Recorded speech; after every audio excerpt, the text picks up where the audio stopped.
Call to order. Whoops. Welcome to the Laramie City Council work session, Tuesday, June 10th, 2025. And to start off with, is there any public comment on non-agenda items? Seeing none, we will move right into our work session, which is on pari-mutuel betting and gaming.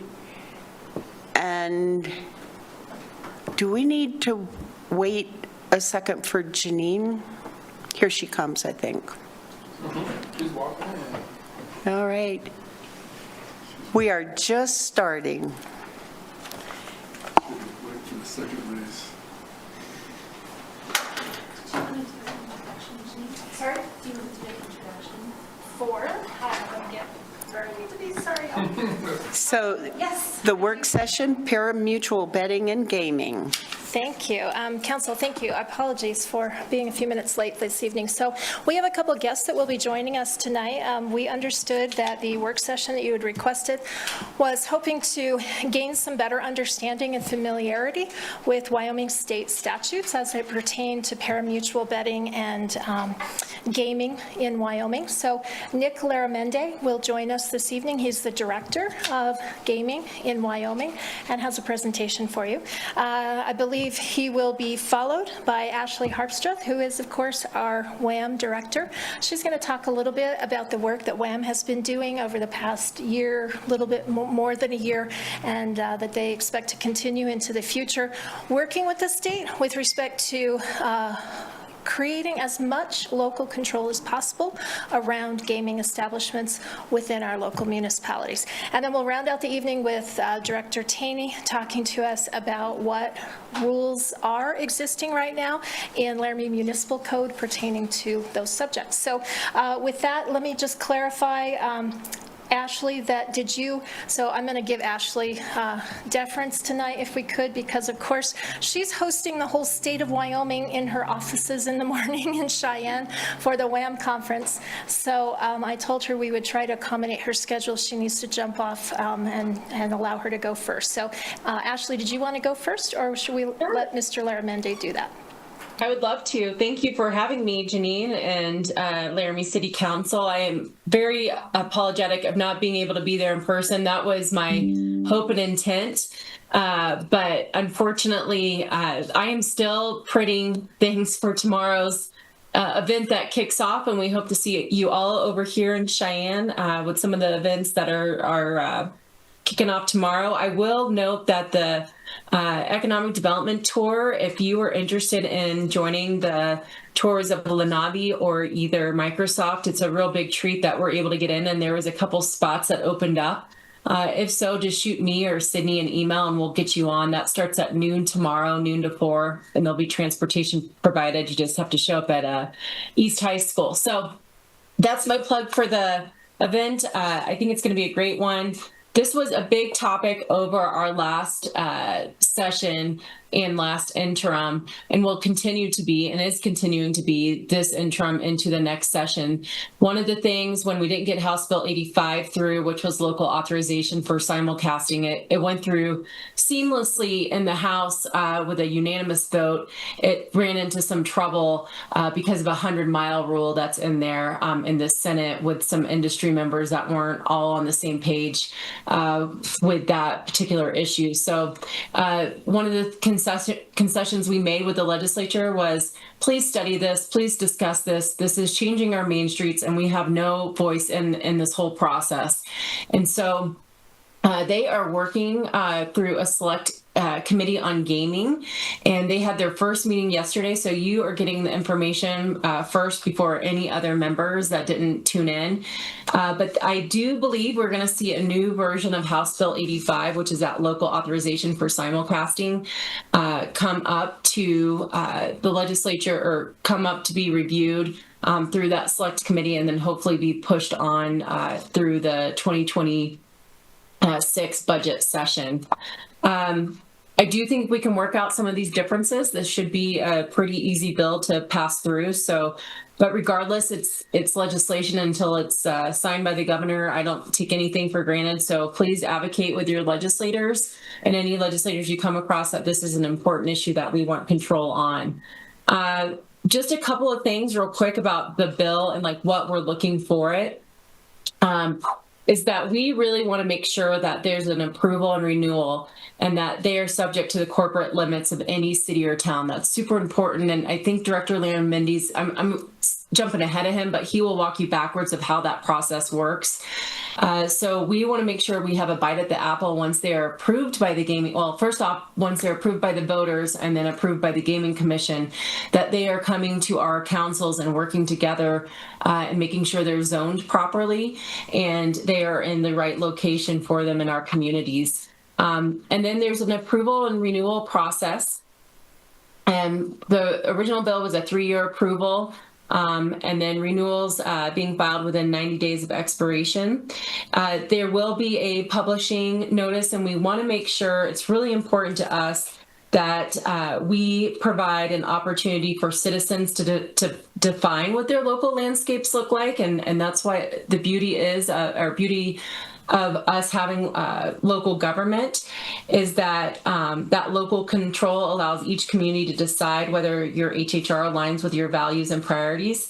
And it also allows an important time for public comment for you to hear that. So if they are to come in for an approval and renewal, there will be a requirement to publish a notice of their application, and you will be reimbursed for that in the legislation, the last legislation we pushed forward.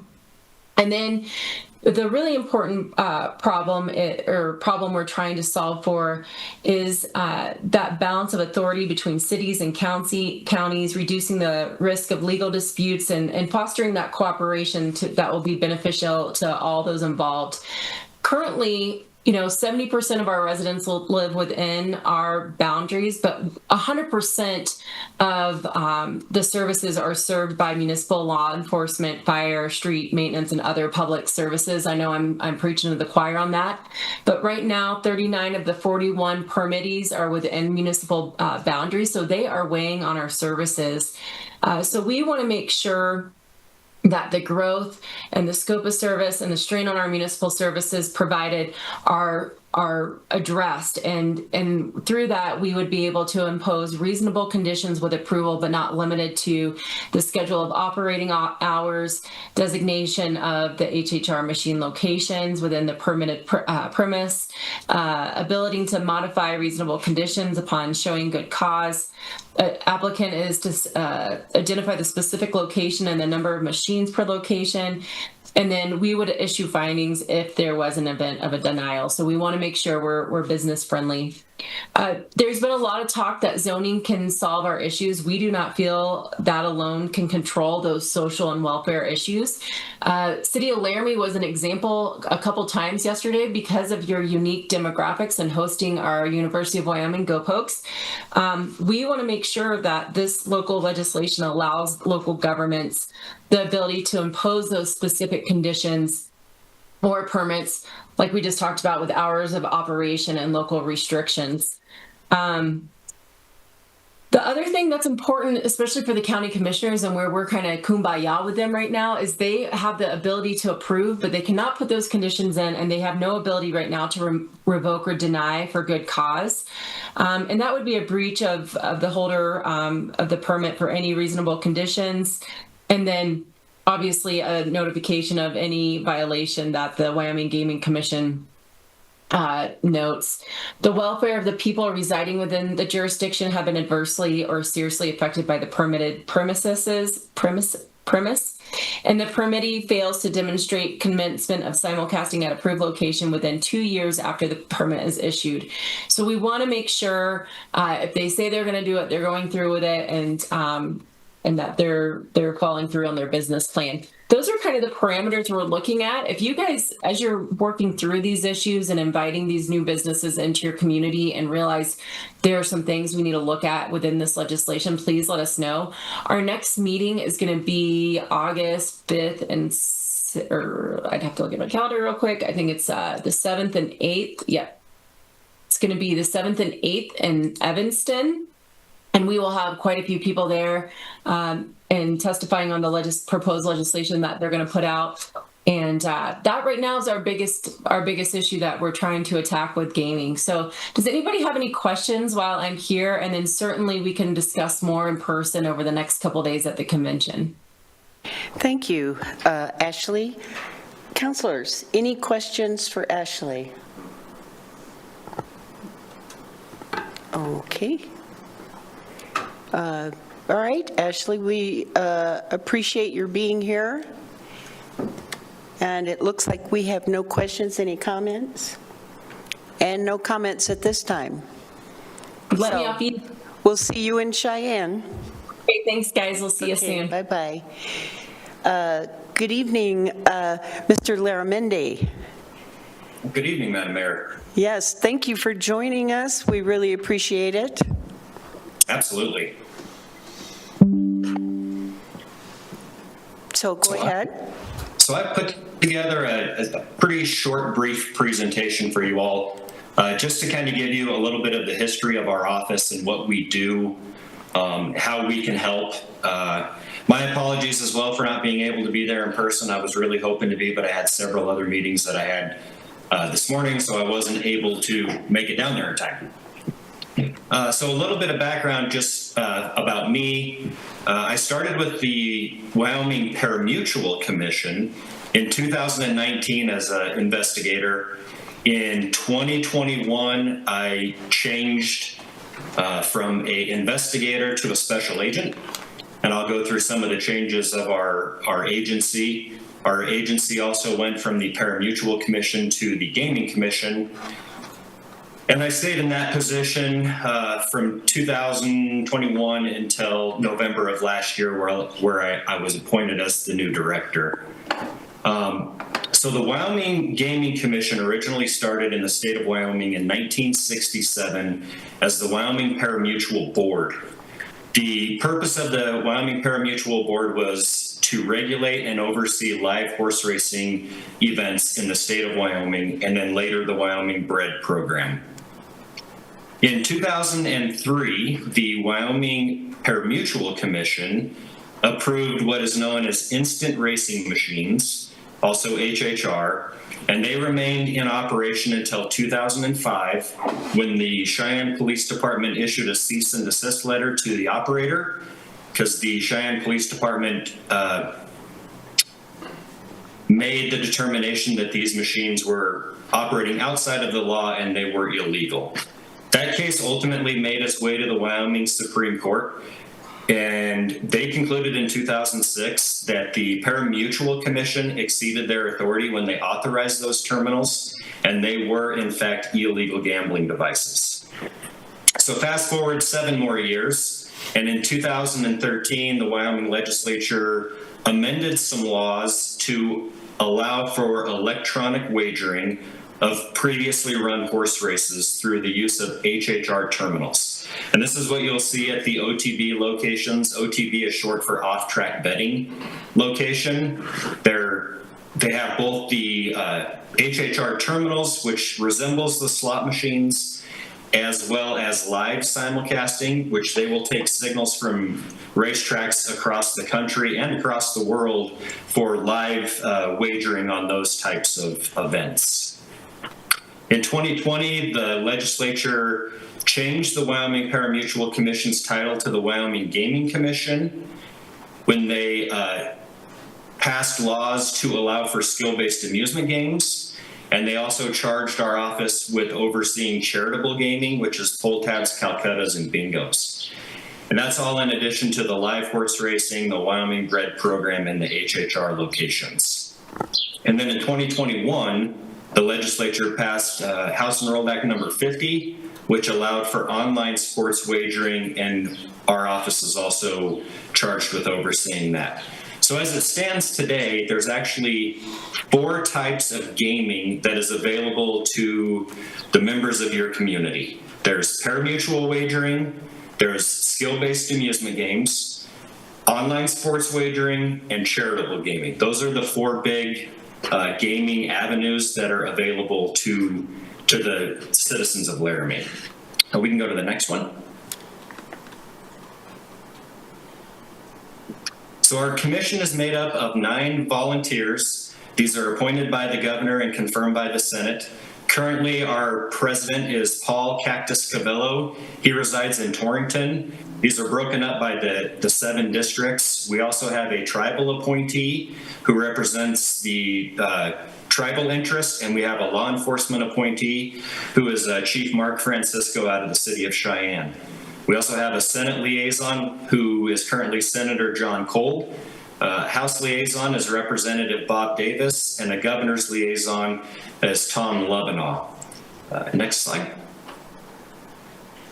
So our office is made up of several different departments and operations. We have our live racing department, our pari-mutuel wagering department, our online sports wagering department, our skill-based amusement games department, charitable gaming department, and our criminal investigations. The operations inside of all of those departments consist of the administration, accounting and audits, our regulatory compliance, the law enforcement component, licensing, and then the Wyoming Bred program. Our office is a quasi-regulatory agency as well as a law enforcement agency. So there's we have 5 full-time sworn peace officers whose sole responsibility is compliance and ensuring that, illegal gambling under Title VI is investigated, and those are brought to county attorneys and district attorneys. As well as so we have 15 full-time employees. In the summertime, we also have 6 seasonal positions. Those 6 people work at the live race meets. Our current live race meet is taking place in Gillette, Wyoming. They have 18 days of live horse racing up there. They've got, I think, 2 more weekends left, and then we'll move from Gillette to Evanston, where they have a racetrack in Evanston. And then after Evanston, we'll move to Rock Springs, where we race for another 18 days in Rock Springs. Next one. So the regulatory authority for the Wyoming Gaming Commission is in 3 different titles in Wyoming statute. Title 11, Chapter 25 is all of the simulcasting, pari-mutuel laws, and skill-based amusement games. Simulcasting, which is the live simulcasting of horse racings, and historic horse racing may only be conducted by the holder of a permit to simulcast. We currently have 3 operational permittees, and that is the 3. In fact, I think all 3 of them have locations there. I know one of them's not open yet, but that's 307 Horse Racing, Wyoming Downs, and Wyoming Horse Racing. The second bullet point on this is kind of the big one. It says simulcasting may be conducted off the permitted premises only if the Board of County Commissioners of the county in which such simulcasting will be conducted grants their approval. So with simulcasting in OTB locations, the operators are required by law to go before the Albany County Commission and seek approval from them, because the permitted premises under simulcasting is their racetrack. So if they want to do any sort of simulcasting off of their racetrack, they have to go before the Board of County Commissioners, and the Board of County Commissioners either has to adopt it by resolution. We have one county, I can't remember the name of the county, but there's one county that they do not grant their approvals on resolution. They actually just granted it through a letter of granting their authority. The statute doesn't say it has to be done by a resolution, it just says that they have to grant their approval. The establishment definition pertains more to skill-based amusement games, and that's a single physical place of business that operates as a truck stop, a smoke shop, or that is licensed to sell alcoholic or malt beverages.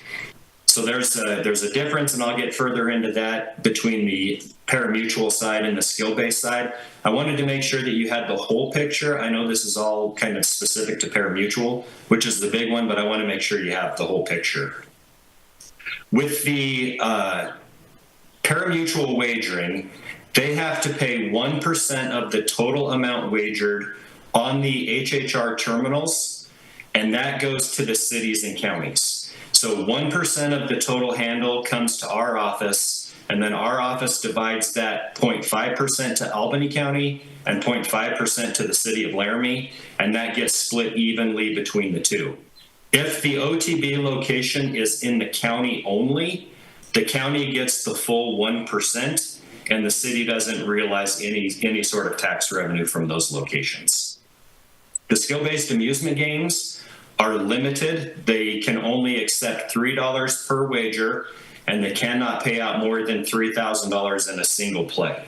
The HHR is completely different. Since it's pari-mutuel wagering, the limits on those, there is really no limit, just how they built the machine. Some of them will go up as high as $100 per wager. And 2 years ago, we had the largest payout in Wyoming's history, and it was $967,000, and that was in Uintah County. The skill-based amusement games, they are limited to only 4 terminals in any one location. They can't have any more than 4. On the pari-mutuel side, the OTBs can operate really as many as that fit their business model. There's no limitations on how many they can apply for and operate. Title IX is all of the online sports wagering statutes, and then Title VI is the charitable gaming and the illegal gaming statutes. Next one. So we have rules adopted for all 3, the big 3, pari-mutuel, online sports wagering, and skill-based amusement games. This is just I'm not going to go through the entire rule book. Our entire rule book for all 3 areas, it's about 400 pages. But these are the chapters that we have. So for pari-mutuel rules, we have our definitions. The commission rules, those are general rules about any sort of fraud or background investigations, certain things that the operators and people that hold licenses within gaming, it's their general rules of things that they have to follow. The appeals and protests, that's just lays out how they can appeal decisions from our office. They go through the commission, and then they can go to OAH, and then they can go to district court if they take it that far. The information practices, that's just our Freedom of Information Acts. We operate under the Department of A&I with the state of Wyoming. So we've adopted A&I's policies on releasing of information. The officials, that just defines who is involved in pari-mutuel wagering and requires them to be licensed and kind of gives their duties and responsibilities. The permittees, those are the off-track wagering operators. So your Wyoming Downs, Wyoming Horse Racing, and 307. Chapter 7 is just explains who gets licensed and how that happens. Chapter 8 is the conduct of races. That is specific to live horse racing. Under Wyoming law, if you read through Title 11, the way that they adopted that law, it actually says any violation of Chapter 8 is not only a violation of administrative rule, it's also can be prosecuted as a misdemeanor crime. Chapter 9 is pari-mutuel betting. That's just the crux of all of what we do. Chapter 10 is simulcasting. That's specific to the live simulcasting and the pari-mutuel machines. Cutter and chariot racing and professional roping events. At this time, we don't have those going on. We have some issues in state law that we have to change if they want to offer those again. Next one. We can breeze through these next 2. These are just the rules for skill-based amusement games. They're similar. They have a pretty lengthy book of rules that the operators and the vendors have to follow for the skill-based amusement games. And the next one is for the online sports wagering. And it's the same thing with those. The last one. So with our rule book, it's important to remember that any properly promulgated rule in the state of Wyoming holds the same force and effect as law. So our rule book is essentially an extension of the green books that you see in Wyoming statutes. Everything that we have promulgated holds the same effect as any sort of traffic violation or any other criminal violation that you see in your green books. And we can bring those up to our commission, and they can fine, they can suspend licenses, they can revoke licenses, they can deny licenses. This one is how parimutuel wagering started. Under Wyoming law, in order for parimutuel wagering to be allowed, it first has to go before the voters. In Albany County, it went before the voters in 1967, and the vote of the people approved parimutuel wagering. In 1967, historic horse racing didn't exist. So that was strictly for live racing. I've gone through some of the historic documents that we have, and they actually held some horse races in Albany County years and years ago. Now, like I said, we just have them in Uinta County, Sweetwater County, and Campbell County. The 7 counties in red, those are counties that parimutuel wagering is illegal because it either hasn't gone to the voters or it's gone to the voters and it's been turned down by the voters. The most recent one was Park County. It went before the voters 2 years ago, and the vote of the citizens of Park County didn't want parimutuel wagering there. So there is no simulcasting or OTB operations in Park County or in those other red counties. The next one. So parimutuel wagering, if you're not familiar with it, it's also referred to as pool betting. What happens is a group of people get together, they pool all of their money together. The operator takes a portion off the very top, which is called their commission. They take it off the top and the remainder goes into the pool. And then it's split between all of the people who correctly pick, in this case, how the horses finish in a race. With parimutuel wagering, there's no house edge. I know like a lot of times you'll hear in Class 3 gaming, like in Las Vegas or Deadwood, South Dakota, they always talk about how the house has an edge. In parimutuel wagering, there is really no house because they get their portion of the proceeds right off the top. On average, for the machines that you see in your community, the average takeout rate for those is 8%. So for every dollar that goes into those machines, the operators get 8 cents.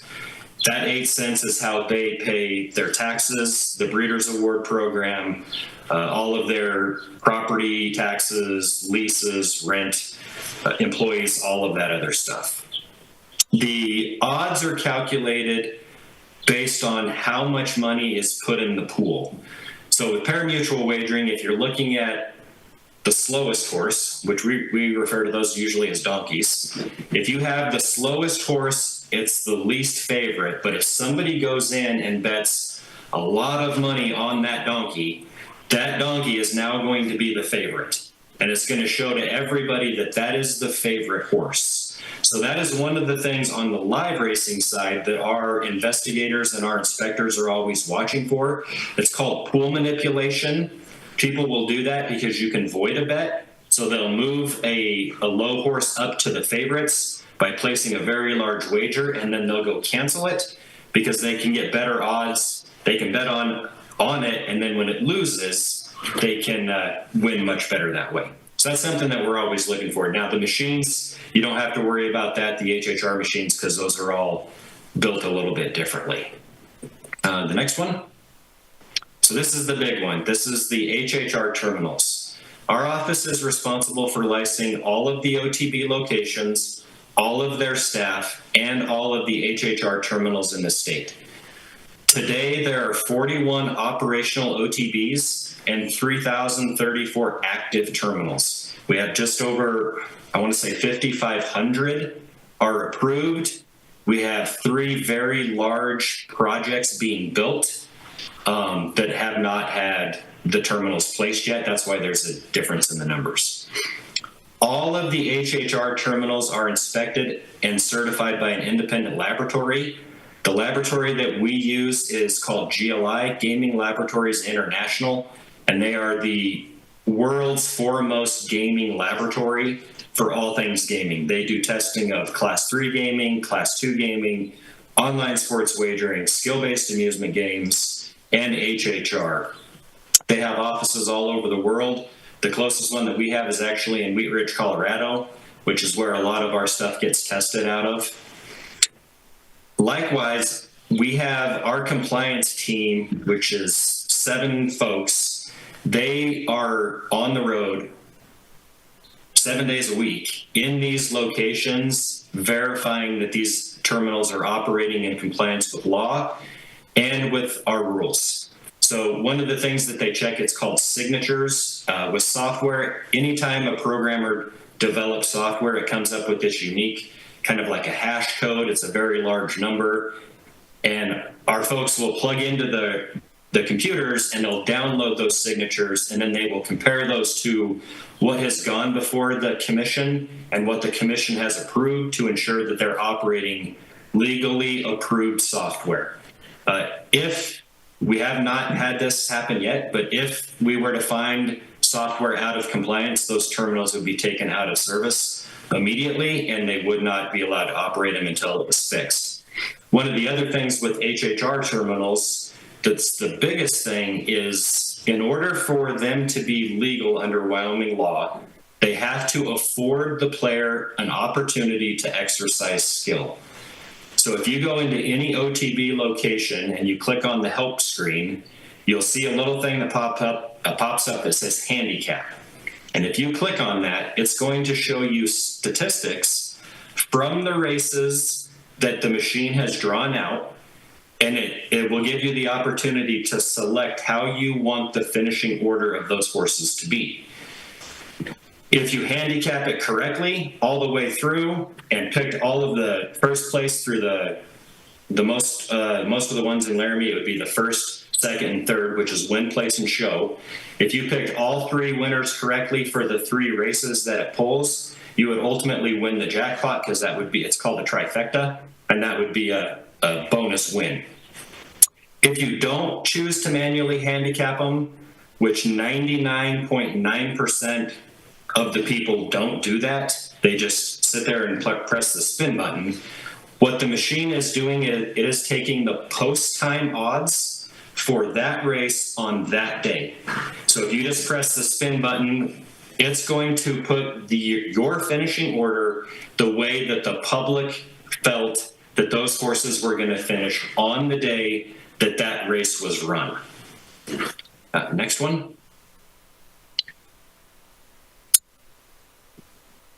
Skill-based amusement games, these ones were authorized in... Nicholas, I have a question from a council member, Vice Mayor Absolutely. Richardson. Thank you.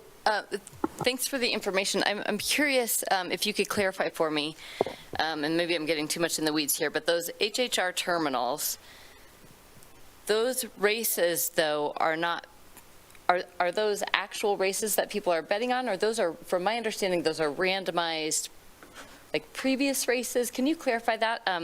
Just trying to understand the skill part, if it's not something that you would have studied. Can Sure. you clarify that a little bit? Yep, so they are historical horse races. They have been run, and every race that is available on those machines, depending on which vendor they use, some of them have, I think one of the big ones, they have 36,000 different races that the machine can pull from. Now, it does randomly pull those races. So it will randomly select those 3 races from the past, but all of those races have been run on a, what's the word? I just lost it. On a regulated racetrack. So they're all, Kentucky Downs, Delray. We have racetracks all over the country that those races come from. So when you look at the statistical data to select the handicapping, it's actually showing you the information that was available to any person that was at that racetrack on that day that race was run. Great. Thank you for clarifying that. I wasn't quite following. Thanks. Yeah, no problem. And on that point, that's one of the other things that not only our inspectors are checking to verify that those machines are actually showing the picks in the right order based on post-time odds and the finishing order is correct. we also have a third-party auditor. It's called the TRPB. It's the Thoroughbred Racing Protection Bureau. They come in twice a year, and they go, the first time they're here, they do half of the locations. The second time they're here, they do the other half. And they check every one of those to ensure that those race cards are being presented correctly with the historical data.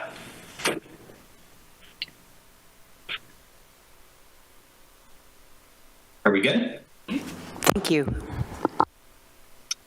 So skill-based amusement games, these were authorized in 2020 pursuant to House Enrolled Act number 95.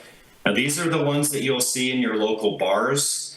As I said earlier, these are limited to only 4 terminals in a location, a $3 max bet, and no more than $3,000 payout. Currently, there's 366 locations across the state that have these terminals. There's 1,320 of them in play, and these are in all 23 counties and all, I think it's 99 municipalities that we have, in all 99 municipalities. These ones are unique because unlike pari-mutuel wagering that has to go before the voters for them to opt in for these, that's not the case with these ones. These are legal in the state and they can be placed anywhere. Next. Charitable gaming is another one that we oversee. With charitable gaming, a lot of what we do on that aspect is the licensing of them. Charitable gaming applications are free. We don't charge anything, but what we are looking for is to ensure that the folks that are applying for those licenses to conduct bingo, pull tabs, or calcettas can legally perform those events. There's a lot of places, in fact, the picture that we have in here, those are actually illegal machines that we seized just a couple of years ago here in Casper. They were operating these weird pull tab machines for profit out of a makeshift coffee shop. So yeah, they weren't legally allowed to even conduct pull tabs, and they can't conduct electronic pull tabs anyway. They have to be paper pull tabs like the old ones from the VFWs. And bingo is like ball and collar bingo. Can't do electronic bingo either. The computer assisted bingo is not legal. Next one. Online sports wagering is kind of the last one that we have. This is also authorized statewide. This was authorized in 2021 pursuant to House Enrolled Act number 50. This one is the DraftKings and FanDuels and all of the apps that you can get on your phone. Under Wyoming law, this can only be conducted online. It has to be done by a person's personal device, whether it be computer or mobile device or iPad. There's no brick and mortar sports books. So that you'll never see a sports book pop up in Laramie, at least at this time while the law is this way. No sports books are going to pop up for betting for sports. With the online sports wagering, they pay a 10% rate of tax on all of their revenue. The first $300,000 of that every year goes to the Department of Health for problem gaming. That's administered through the Department of Health and is made available to all of the counties. They can reach out to the Department of Health. Unfortunately, it would have to be Albany County that reaches out, but they have funds available that they can use, whether it's with their public health office or some other way that they choose to use it for identifying problem gaming or helping people with problem gaming. That's available every year. Next one. I think this is my last one. So this is kind of just the financial impact for the city of Laramie and Albany County for the last 10 years. So from 2014 to 2024, the city of Laramie has received $1.2 million in tax revenue, and that was for the one location. The newest location that just opened, it didn't return any revenues under these disbursements. So that was the Wyoming Downs location that you had or have there. They're operating 30, I think they have 32 machines. 32 machines in that location right now. There's currently, we'll check here. In Laramie right now, we have Now we have 101 terminals, so 3 times the amount of what is reported there. And then you're all aware that there was another location that was approved in Laramie. That one's not online yet. I think they were approved at that location for 80 terminals. Excuse me, no, that's incorrect. They were approved for 100 terminals. We'll have to see once they get that build done if there's room for 100, and then it'll be 100 or less at the other location. And then the skill-based amusement games that are within Laramie, there's 14 locations inside of Laramie that have those, and the city of Laramie has received $125,000 from those machines. Those are just at your local bars there within the city of Laramie. And that, I believe that is all that I have. And I definitely would stand for any questions. This is a lot of information. I'm more than happy to also set up a time if you would like to where I can come to Laramie and we could go to a location and really do some hands-on stuff so you That would can be helpful. see this, because it's a lot. Councilors, questions? Vice Mayor Richardson? Sorry. I don't see any. Oh, I'm sorry, I jumped in again with the first, I should let you do that, but my question is, so it sounds like the Gaming Commission has to approve any new entity that comes in to establish themselves, so like 307 and Wyoming Downs and Wyoming Horse Racing are the 3 currently. Is there a cap on the number of these entities that can be allowed in, or does the commission just on a case-by-case basis decide that?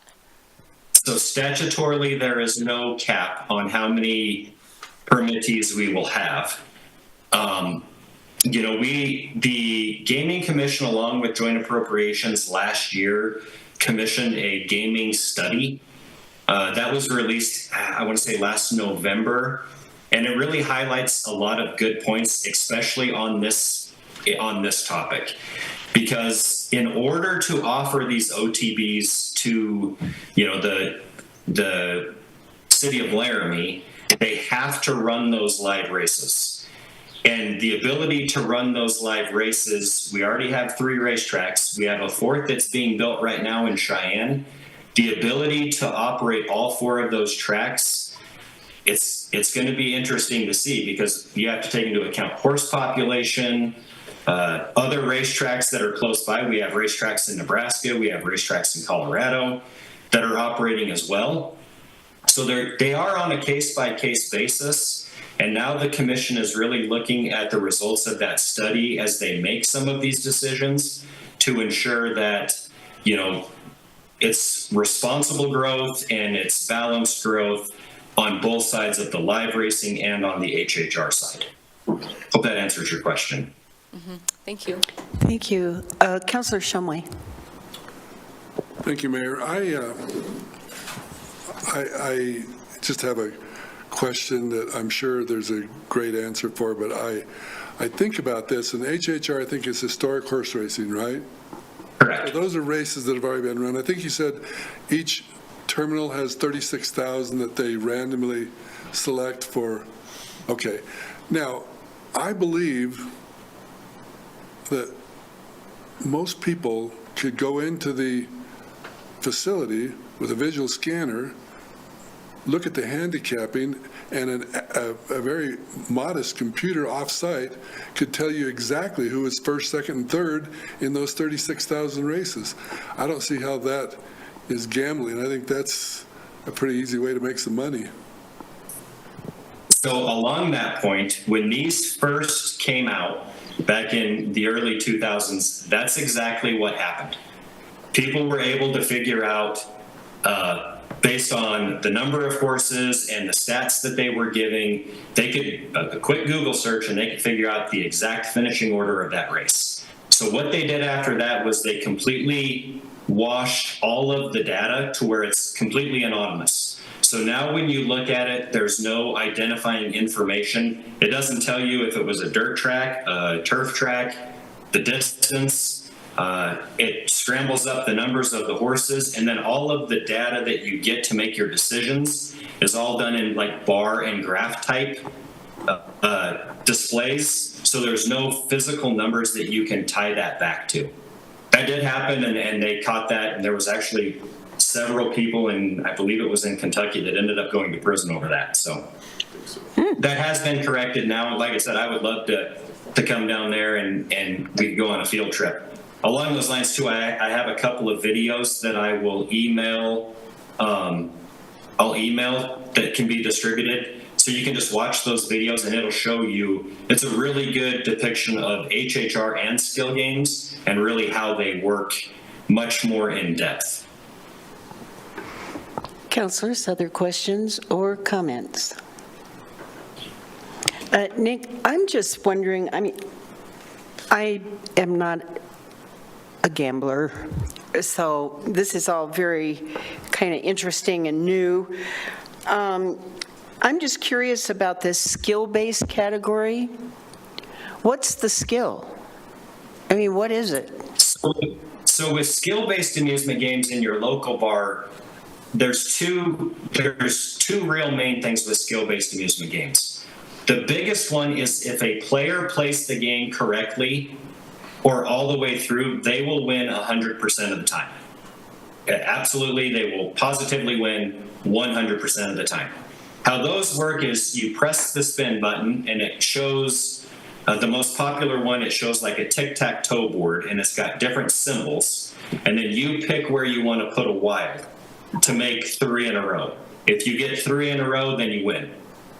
If the puzzle is a non-winner, there's a secondary feature that you can press and it's follow me, and it's, I always get this wrong, I think it's the old Simon game.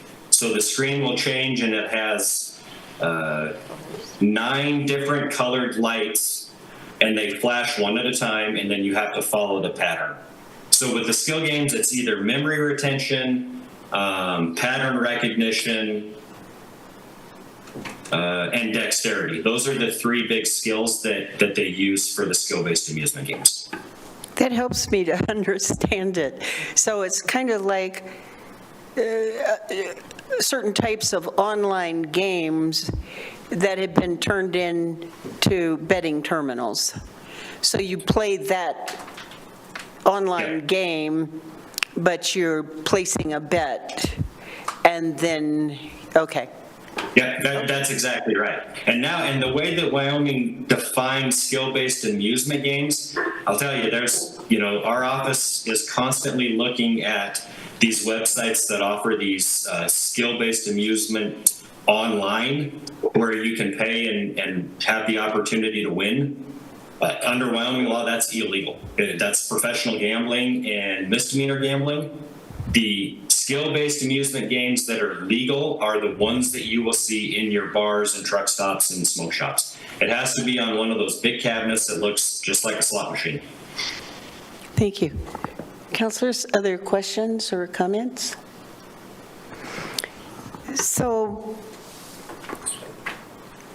when the vice mayor asked you about the cap, then there is no cap on the number of license that could be granted to places in any city or county. That is correct. Yep, there is no cap. So then, I guess that's where the zoning kind of idea comes in, that if you want to control something about your town, the look of your town, what moves in or what takes over an area, then the town could zone that to limit or not include gaming? That's correct, yeah, and I know that, and mind you, I'm not an attorney, I'm just a cop, so there has been a lot of discussion about the way that zoning can be used. I know that there's been other municipalities that have said, they've they've changed their zoning laws to where they have a special use permit that's strictly for gaming. And it has to be in a gaming district. And it's a pretty small location in their town. So that's kind of where they're herded, those two. So it's not, so they don't overtake wherever. I mean, that's definitely something to look at. I'm sure your city attorney is far smarter than I am when it comes to the zoning regulations, but I know that I think that could be done that way. Yeah, and I think that's what the rest of our session tonight is going to be about. And I think that's what brought us to this conversation and this work session, was thinking about, we're about to put one on our main street on 3rd Street.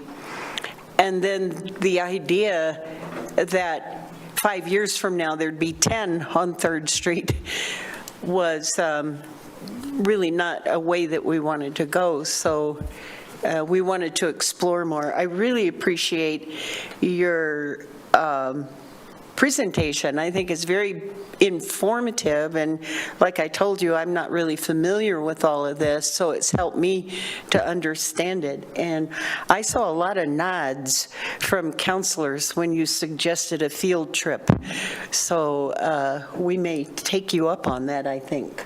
We can absolutely make that happen. I need to get out of the office anyway. All right, well, we'd love to have you. Well, Nick, thank you very much. No further You're welcome. questions. I think I have another input from the Vice Mayor. Just one more question. So do you have a sense of how many of these entities there are? From my understanding, the 3 that we have in Wyoming are not Wyoming-based. They are in other states that are then, have their operatings here in Wyoming. Do you have a sense of how many there are kind of in the nation? Are there just some top ones, or are there a whole slew of them? So, I mean, for the state of Wyoming, we have 4. We have 4 permitted operators. The one is not they're not operational yet because they're still working on their track. So 307 Horse Racing actually was started by the Greer family in Gillette, Wyoming. And then they took on a partner, and I don't know if you're familiar with it, it's called Works out of Casper, which is Wyoming Financial Properties. And that's owned by, I think there's 3 people involved in that. They're all Casper residents. Oh, okay. And they still own that. So Kyle Ridgway is currently the president of 307 Horse Racing and Wyoming Downs. Wyoming Downs and 307 Horse Racing, they have other financial partners that don't live in Wyoming. One of them is Ron Winchell, and the other one is Mark Falcone. I don't know if the name Ron Winchell sounds familiar, specifically Winchell. It's Winchell Thoroughbreds. He actually had a horse that just ran in the Kentucky Derby. He's a very large thoroughbred breeder of horse races, and Winchell Donuts, actually. And then, let's see, the other one is Wyoming Horse Racing. Wyoming Horse Racing was started by Eugene Joyce out of Evanston, Wyoming. His dad was the one that originally started running races in Evanston. Okay. And he built that up, and he's had it for years and years. And then he brought in more partners that are from out of state, I want to say 2 or 3 years ago. Okay. So all of those do have, they still have Wyoming people on their higher boards that are in Wyoming. Great. I appreciate you correcting me. Thank you. And I see no further comments or questions. Nick, thank you so much. Absolutely. I'll get those videos emailed to you here directly, and my number and email is on there. Okay. Call our office anytime. Thank you. It's You're very welcome. informative. I appreciate it. Bye-bye. Or you could stay, whatever. Now, Director Teeny.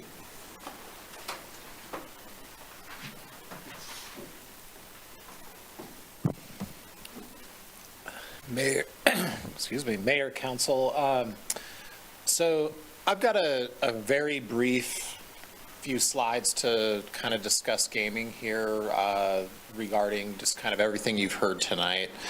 I'm going to really quickly touch on what kind of regulations do we currently have in place, and then what are some of the guidance and recommendations that we might provide to you if you're looking at doing something different. And so really, where are we at today? Currently, we do regulate gaming through zoning. It's really the authority that a city should use and how we regulate all use standards within a city. So unfortunately, the text box is right in the wrong location, Nancy. No, that's all right. She'll move it for me. You'll see at the very bottom of the table, that's right out of the development code and the Laramie Municipal Code, and it shows that currently what we consider these gaming facilities, and we use the term off-track betting facility, and I'll come back to that in a moment, is we're conditionally permitting it in the NB zone, the B1 zone, and then it's permitted in the B2, DC, and C2 zone. We currently group all gaming under off-track betting facility. However, beyond that, we have no other special regulations or guidance aside from just our general use requirements. So what does that really mean? If a new gaming facility wants to come in and it wants to do an addition or do building improvements or things like that, there's possibility it could trigger requirements.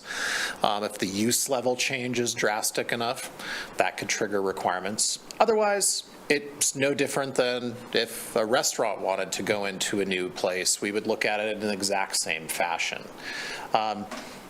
The regulations that we have in place, very simply put, are fairly limited beyond the processes that you see there. Unless you land in the NB or B1 zone where the conditional use permit is required, these gaming facilities require no public process, and they would be permitted to go in those locations as long as they meet the requirements of code just like any other use would. The two uses in the NB and the B1 zone, those are conditional uses. Those would go before the Planning Commission for approval. The Planning Commission has the authority under the conditional use permits to apply any standards that it would like within the parameters in which a conditional use is approved. So it's things like ingress and egress, the looks of the building, traffic, impact on the neighborhood. So it's quite broad and gives them very broad authority to potentially regulate something like this. So that's really where we stand today. So oh, you clicked because you clicked. Yes, that's true. So really, where are we at, when it comes to kind of some guidance and recommendations? So one of the things that we do know that we need to do, no matter what kind of guidance comes out of maybe tonight or in future meetings, is we do need to align some of our definitions a little bit better with where we call off-track betting within our code. You heard from Nicholas there, just some of the different terms and things that are used. Really what we're talking about is focusing on more the kind of those historic horse racing and skill games. Traditionally, the things like the bingo, the pull tabs, the fundraising type stuff isn't really what we're talking about when we're talking about gaming in this. Darts, if you've read that statute, there's things like darts and pool tables and stuff like that as well. That's also not really what we're aiming at within this section.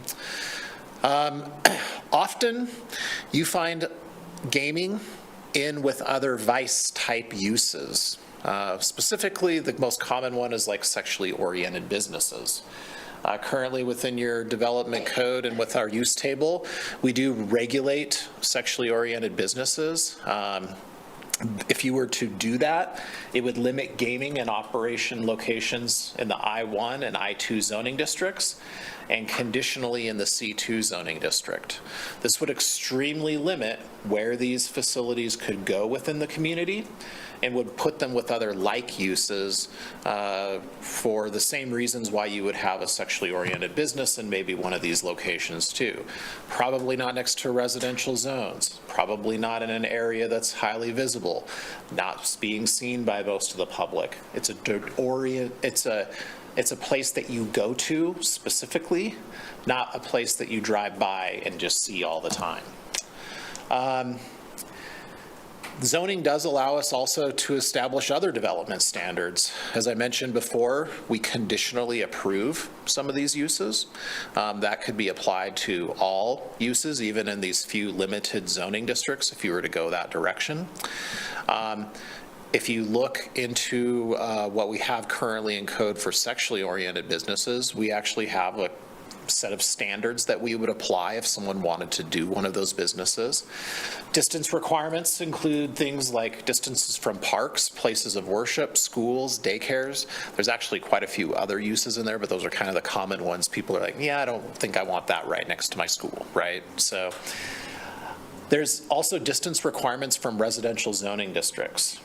This could even be expanded from resident to residential uses, because remember, not all residences are in residential zoning districts.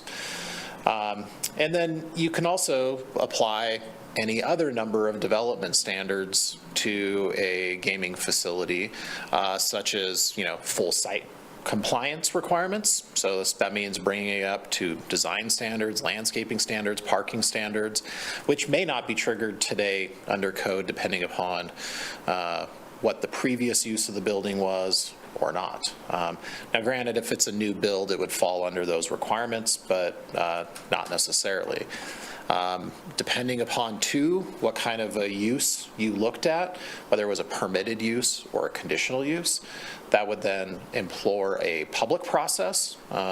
If you just allow one of these uses as a permitted use within, say, the I1, I2, C2 zone, or whatever zone you desired, you would not have any type of public process if the site met just basic code requirements. And so really what I think I would emphasize out of really where we're at today is we have some regulation. We do restrict the location that these zones are located.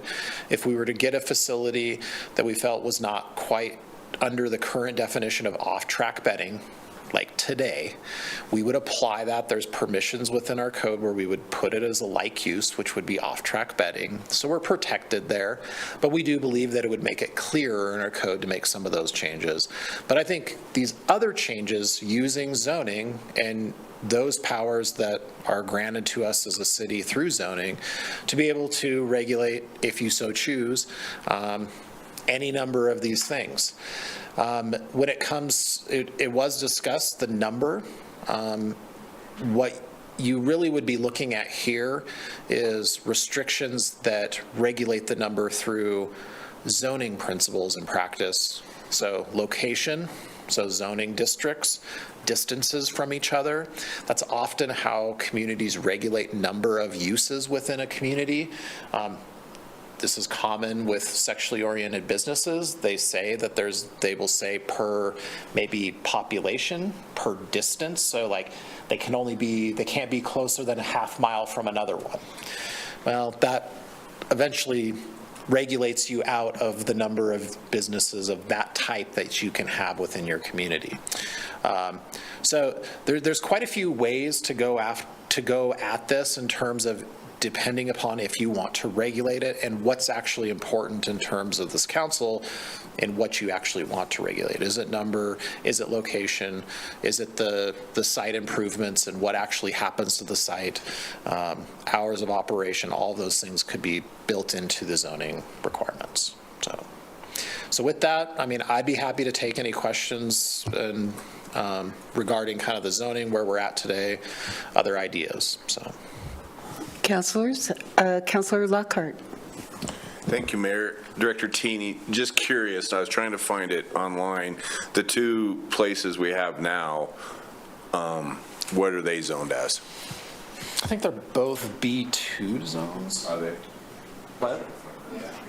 Yeah, well, we have, the two that are in operation are in B2, and one is then going to be, the new one will be located in the DC zoning district, which is downtown commercial.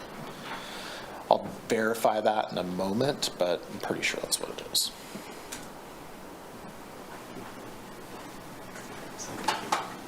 Further questions or comments? Councilor Freed? Yeah, thank you, Mayor.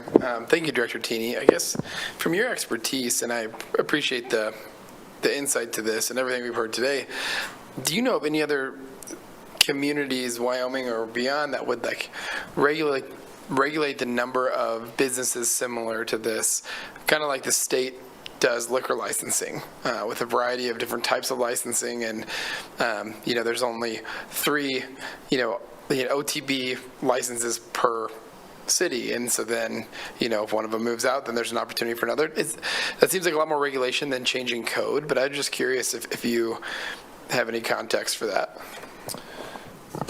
So as I was kind of discussing, I don't know specific, like I can't give you like, say, Casper or something does it. I think you heard in the first part of your presentation, that's maybe something being considered maybe at the state level, which I think is an important, and I would say probably the correct location if you want to talk about limiting the number, maybe based upon population. The issue that the council needs to consider if you were to go that route is how you come up with that number can't be just arbitrary, right? You have to have a basis as to why you want to regulate it to 3 or 4 or 6 or 10 or whatever.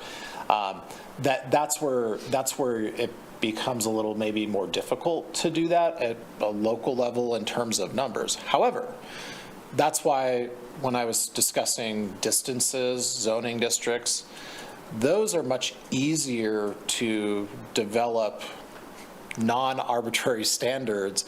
Zoning districts, we say what zoning districts are, how they're supposed to impact our community, and you can find appropriate uses within those. Distances are simply a density thing, and based upon the impact of how those may affect neighborhoods. A cluster of these all together has not only effects on things like traffic or the use of our facilities, maybe water, sewer, things like that, but also think our emergency services being potentially strained in certain areas or during certain times that may or may not be convenient to their to their normal times of just operating within the city. So that's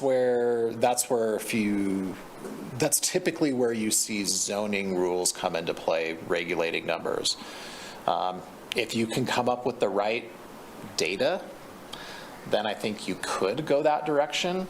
That's just an area I'm not sure what data exists to help us there. So to say it's like a good direction to go, that's hard for me to say right now, but yeah. Vice Mayor. Thank you. Thanks, Director Teeny. I'm trying to think about this. I don't love these facilities. I worry about our low-income populations and addiction and loss of money. But that aside, I'm trying to really think about this separate from that, because it is legal, it brings in revenue, and people have the right to choose kind of what they're going to do. So I'm trying to set that aside.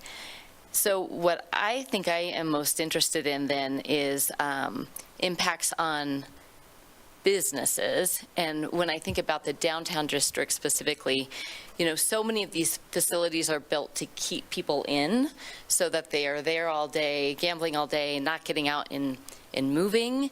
And so in kind of did a little bit of looking into what are some other things.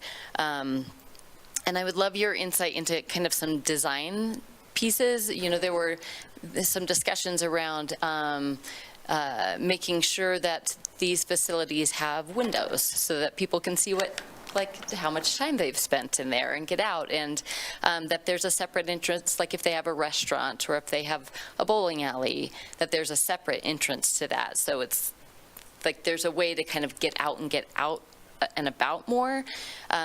so that downtown has that foot traffic. I think that's what I'm most interested in, or ensuring that that foot traffic benefits our whole community and isn't just, people kind of getting sucked into that space. And then potentially looking at, as these do come online and we do get more of these, where does it make sense in the community to have them, and make sure that it's not negatively impacting other businesses that depend on that foot traffic, I guess. That's a lot. Sorry. I don't know if there's really a question there. Do you have insight on any of those things that I just rambled off? Yes. So I think my last bullet there, so, development requirements, really, I just noted, I said, could be anything from full site, compliance or changes of uses. I mean, this is where you could apply some of these standards to this type of a use based on the, health and safety of our community, right? And so that would be an area where whether you put these actually into code, like separate entrances to other components of the, use, like the bowling alley or something, right? Might be hard to craft that language exactly. However, you could probably come up with something. Windows, that's just a design standard. That could be developed.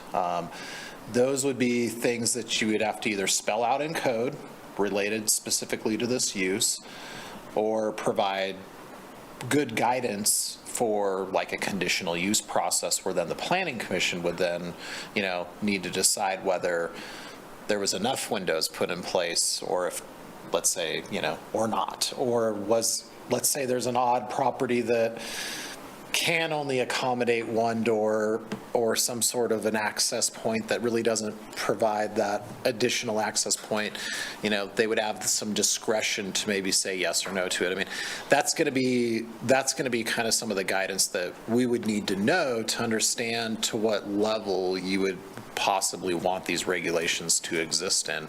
Because currently today, right, we just treat them like every other business.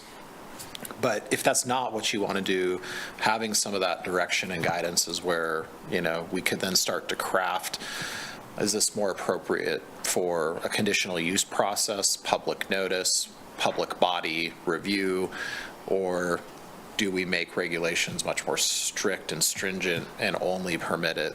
You either meet them or you don't, so.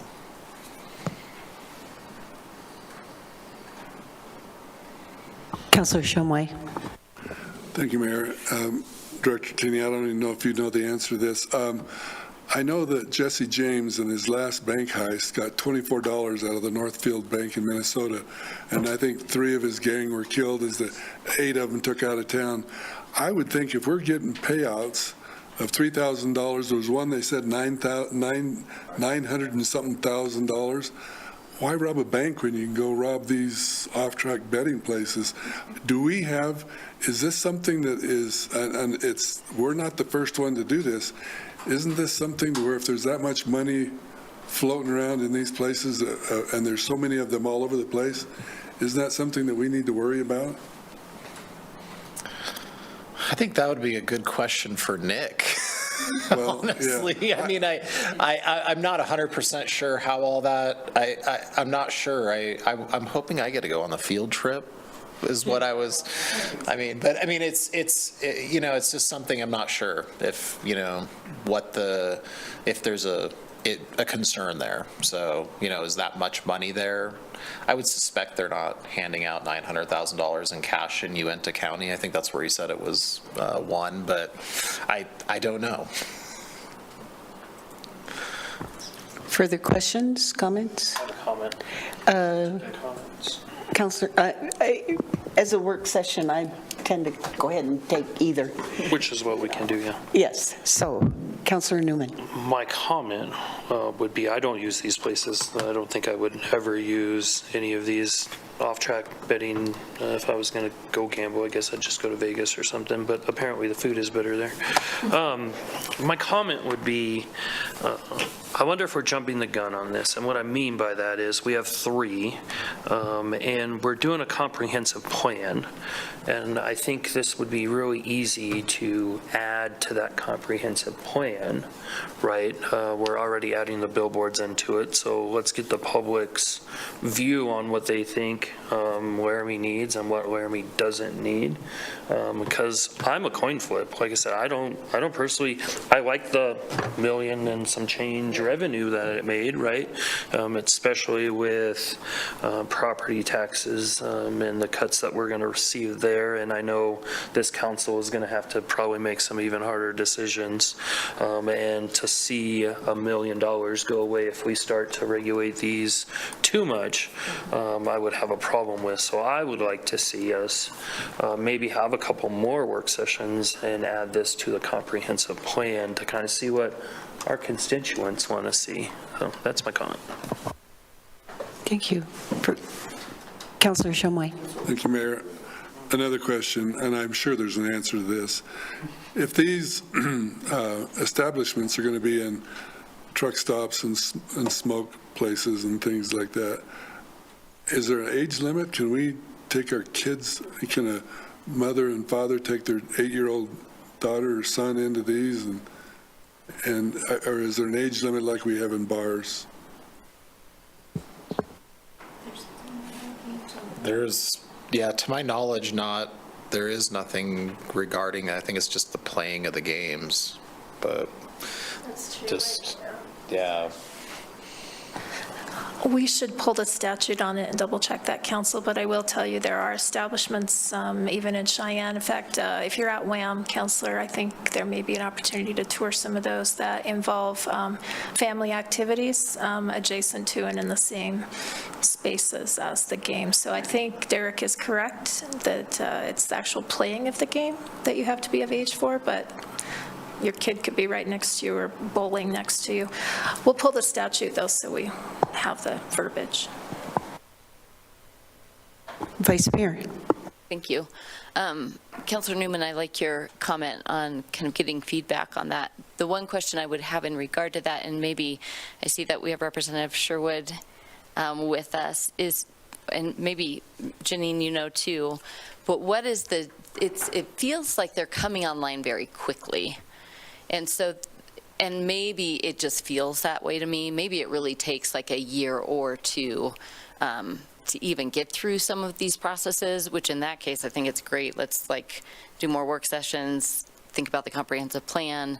But if the commission is quickly getting these rolling, then I wonder about what can we look at prior to that. And I fully agree. It's like the dollars coming in are really helpful. Although yeah. So if you have insight on that, if anyone in the room has insight on that, I would appreciate that. I mean, based on my understanding and what you heard from Nicholas is that there's one additional person working on their track, which would make 4 potential users within the state of Wyoming, meaning we already have 3, meaning 1 more could show up to Laramie, right? I mean, to start a track, to build a track, a horse track, and have horses to run on it, I mean, that's takes time. So, I mean, I think, does it mean that there aren't others in the works? I mean, I have no idea, but I think that, you at least know that there's one additional one coming. Whether they're ready to go yet doesn't sound like they're quite there yet. So you do have that risk in terms of timing. I mean, that's really about the only perspective I can give, as far as you at least got one coming, and at some point will be available to open a place in Laramie if they so choose once they're operational. Councilor Shumway. I get 4 chances because of I think it was said that we get about 1.2 million or something like that. We get 0.5%, half of 1% and percent goes to the county. Does that mean $100 million has been taken from this community in gambling proceeds that go to this form of entertainment in 10 years? I think your math is correct. Okay, so that's money that is lost by families and individuals in Albany County, or whoever comes to Albany County to do this kind of gaming.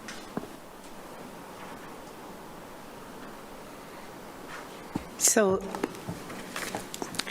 we should have had Nick stay on, but these pari-mutuel, like the 307 horse racing, or whatever, that's coming here that we approved that will be on 3rd Street. Do these pari-mutuel betting establishments have to be connected to a track? Okay. And so in order to set up an establishment like that in the city, you must have a track where you're running races. Okay. Yep. We have 3, the Cheyenne track Shane Track's coming. is coming, that would make 4. You went to Evanston and Casper. Yeah. And then it could not expand, the pari-mutuel could not expand beyond that. Is that, Yep. so you can, Yes. could 307 do another one over in West Side? And they could do another one over in East Side? And one over on First Street? Okay. So they can do however many, as long as they have a track. Okay. But I think that is true. Yes, okay. I'm trying to think it out. I am so naive when it 'Cause- comes to this stuff. Yeah, like if you go to Casper Cheyenne, 307 may have multiple locations within the jurisdiction. Yep, yep. So then the idea that we only have one more coming, that's one more establishment that could have multiple locations. Okay. Counselor Freed. Thank you, Mayor. And kind of on that question, and just maybe a clarification for myself. So for these pari-mutuel betting sites, they have to be connected to a track, but can those tracks allow connection to other entities, or is it just like a one-to-one, 307 is connected to this one track, they can open multiple locations, but what's to stop, Lockhart's gambling casino from also jumping on that track? And is that a possibility? Like, one track can sell or be a part of others. Thanks. Yeah, I think it's all one. Yeah. Yeah, I'm pretty sure it's 1-to-1, yeah. Yeah, because otherwise I think there would be infinite, right? Like, I think, But Thank you. the skills-based can be anywhere? So the bowling alley could open one? Yeah. They're all over. They're all over the place. Yeah, they're all over. They're in, I can't speak to everywhere where you would find them in Laramie, but some of the liquor establishments have them, bowling alley, Hambone's Pizza, right? They're going to be opening like a more sports bar type venue, so there are lots of places. I think there's even some out at the Petro or the Pilot. Yeah, they're all over. Okay. And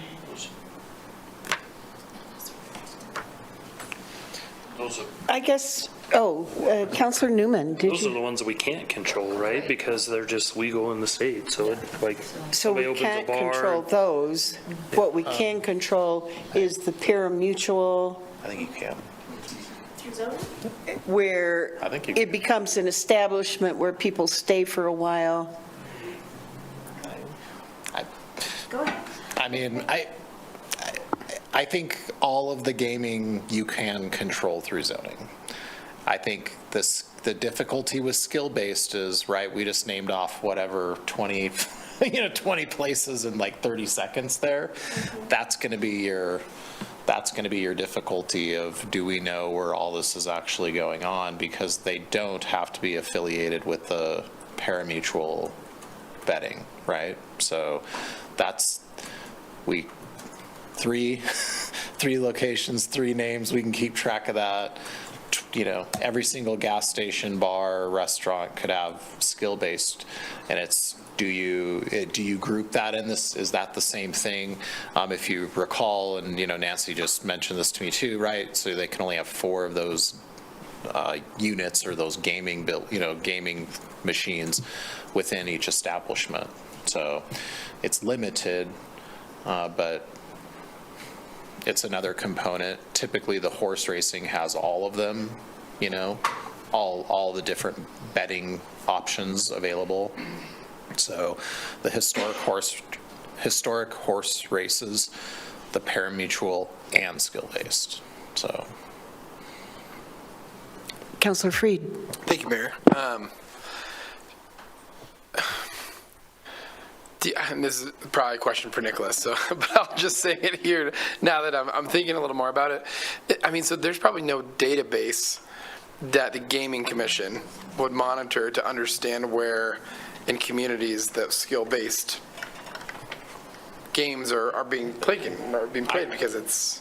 No, I think they do, because they monitor those games continuously, not only for revenue, but for making sure that they're actually fair and compliance. Yeah. So then it would be, go ahead. Mayor, if I could offer, just for knowledge base and stuff, I was just at 307 Horse Racing and at Ham Bones Pizza. Ham Bones Pizza has 4 skill games in their location. But you'll notice on their wall they have their license posted, just like their liquor license. They're required to post that on the wall. And then each of the approved games has a sticker from the Gaming Commission saying that it has been approved. And so there is some regulation there, so I'm sure the Gaming Commission has a list of all of the approved games in what locations and can kind of track it. Thank you, City Clerk. That was helpful. Councilor Newman. This might be another question for City Clerk if she knows. So in Kansas, gambling sites have to have like the addiction number posted like next to the machine or somewhere in there, like the gambling hotline. Does Wyoming have to do that as well? Yeah? Okay, thank you. Councilor Shumway. All right, here's another. As I think about this, they said that this is has an AI function to it. I truly believe that AI could take a look, even if they scramble the numbers and they scramble the tracks and all that, they can identify, just like they have facial recognition, I think they can identify the horses and the jockeys and know exactly which race is being run through AI. And then these guys from Kentucky are just going to have some cellmates, because I think this can be tricked. And anyway, I just want to tell City Council so they don't try it, because we need you to stay. We're not going gambling anymore. That's my Friday night plan.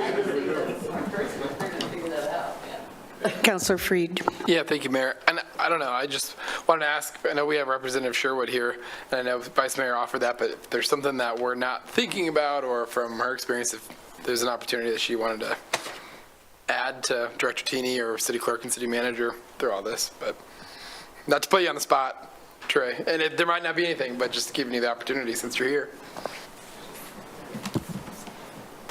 Thank you, Director Tini.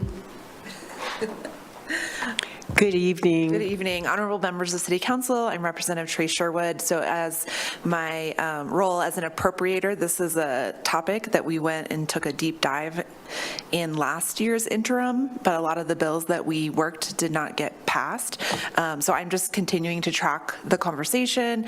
I'm happy to share my knowledge base with you, to take back feedback on sort of what you'd like to see the state do versus local control, and work with the Select Committee on on gaming to craft legislation that would be a good fit for our cities and our communities. So just here to be a resource and to listen and learn, to be an advocate for you guys. Representative Sherwood, I'm wondering if you could put your other hat on and speak to it as from the downtown perspective. Would you be willing to do that? So, Honorable Mayor, as myself as the director, not coming to you with feedback or consensus from the other businesses downtown, I will just say that Councilor Richardson kind of already communicated some of the concerns about having these types of establishments in historic districts is they don't promote walkability. They don't promote, going in and out of multiple businesses during one visit. The nature of them is usually it's a destination. You go in and you sit for multiple hours at a time. I have talked to the manager of this facility, just concerns about, parking and how are you going to communicate to your customers the 2-hour parking limit. And so, again, that's as an individual, things that I've heard from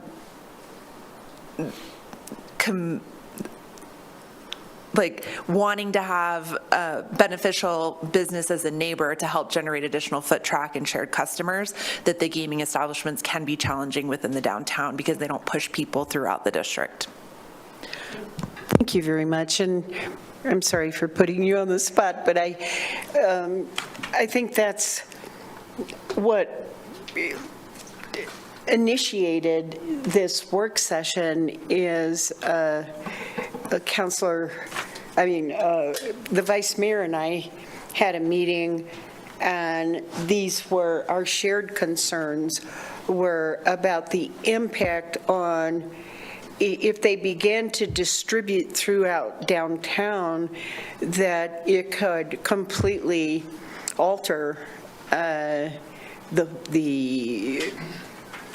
culture of downtown, where it becomes bars, gambling, and that it doesn't give rise to businesses. And my other concern is about density, about hours, and gambling and vice activities and that kind of thing. So I really appreciate your comments. Any other comments? Councilor Newman. I guess I have a question if you'll put your representative hat back on. Could you guys look at under X population, I don't know what that population is, that these entities could only have one establishment and not branch out, kind of like the mayor was talking about? Mm-hmm.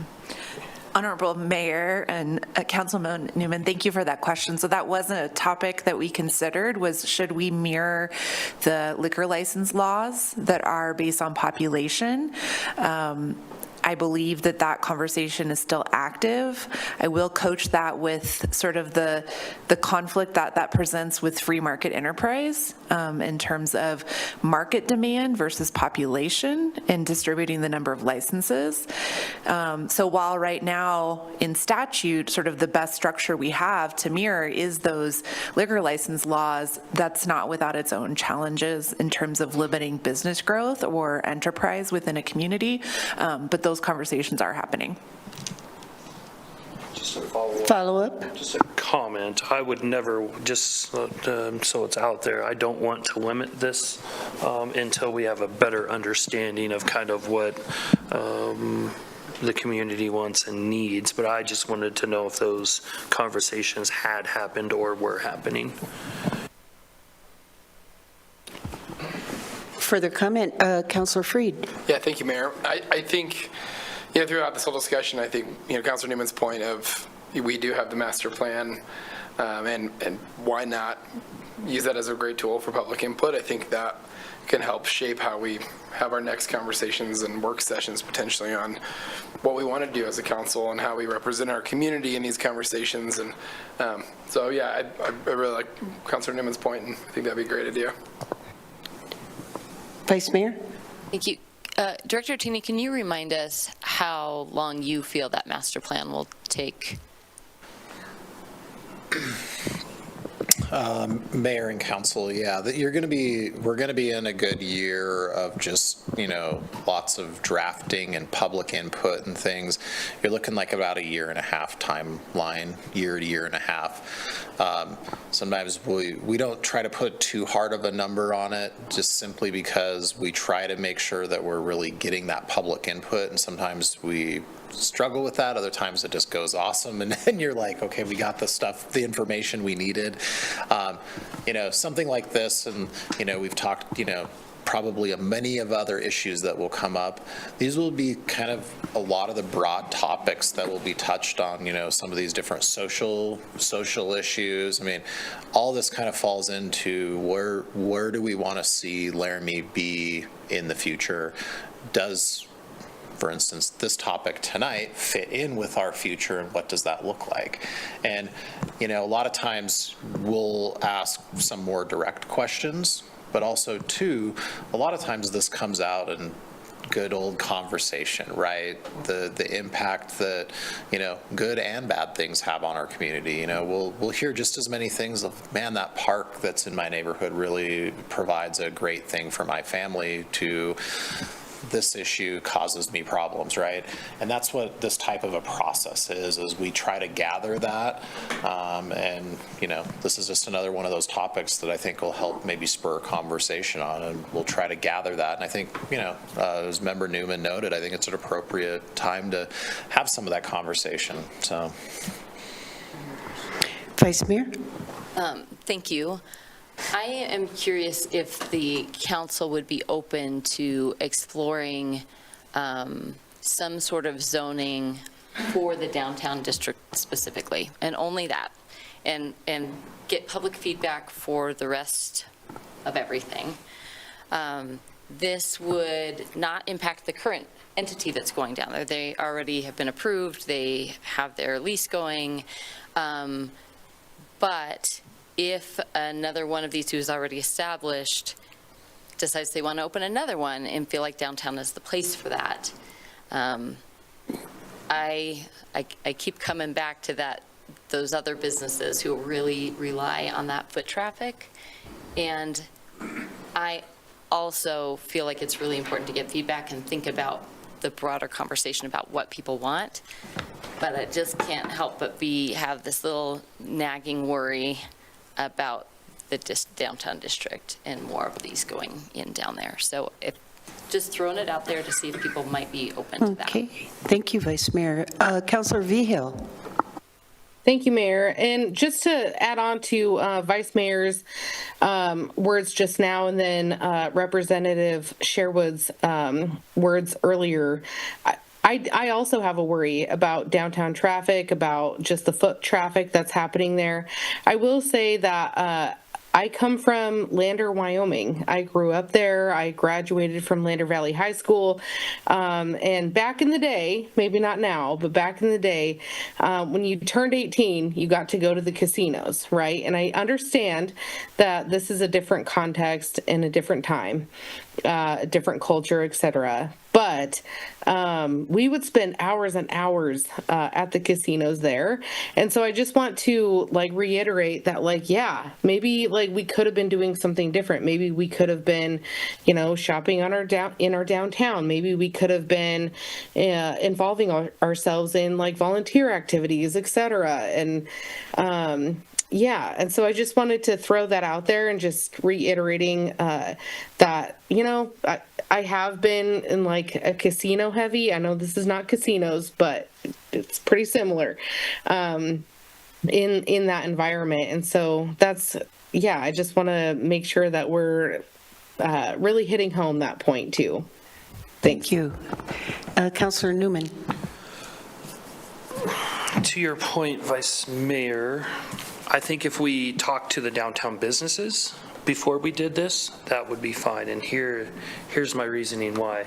I feel like this is the billboards all over again, to where, like, if we do this one thing here, then we might have to do it here, or, you know, maybe we make this for downtown, but now we have to do it for out by the movie theater, out by Grand, because there's a lot of walking traffic there too, right? So I think I really would like to just wait altogether. But if we, and I think to your point of asking, is there data to show, like, is a company going to lose business because of this? I would like to see if in that plan that the state did, if that data was there. I think that would give us a better understanding as well. But I don't know if I could support it just for the downtown at this current time. We have 3, we know one's coming. We actually don't know if that one's coming. We know it's getting built, but we don't know if it's coming, right? So I would have a hard time of making this exception, but not making other exceptions that we have passed over.